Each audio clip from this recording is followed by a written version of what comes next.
Recorded Books presents an unabridged recording of The Paper Garden, An Artist Begins Her Life's Work at 72, by Molly Peacock, narrated by Jill Tanner, and directed by Kathleen Gormley. The author opens with two epigraphs. The first is a quote from Mary Delany to her sister Anne Dews in Dublin, July 7th, 1750. How can people say we grow indifferent as we grow old? It is just the reverse. The second quote that begins this book is by Emily Dickinson writing to her cousins Louise and Frances Norcross, circa April 1873. The career of flowers differs from ours only in the inaudibleness. I feel more reverence as I grow for these mute creatures whose suspense or transport may surpass my own. And now, The Paper Garden. Chapter 1.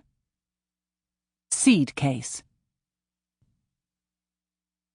Imagine starting your life's work at 72.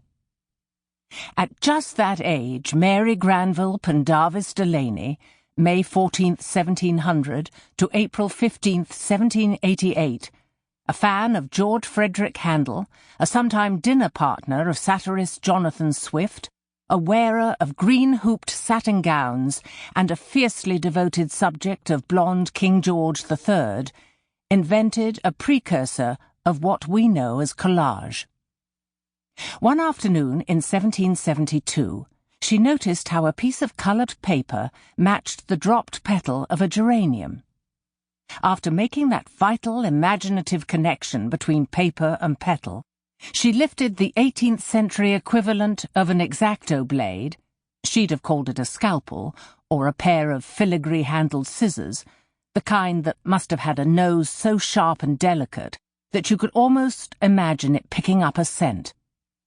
With the instrument alive in her still rather smooth-skinned hand, she began to manoeuvre, carefully cutting the exact geranium petal shape from the scarlet paper.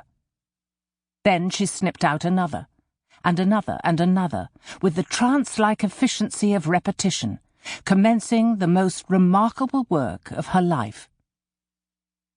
Her previous 72 years in England and Ireland had already spanned the creation of Kew Gardens, the rise of English paper-making, Jacobites thrown into the Tower of London, forced marriages, women's floral embroidered stomachers, and the use of the flintlock musket, all of which, except for the musket, she knew very personally. Sample complete. Ready to continue?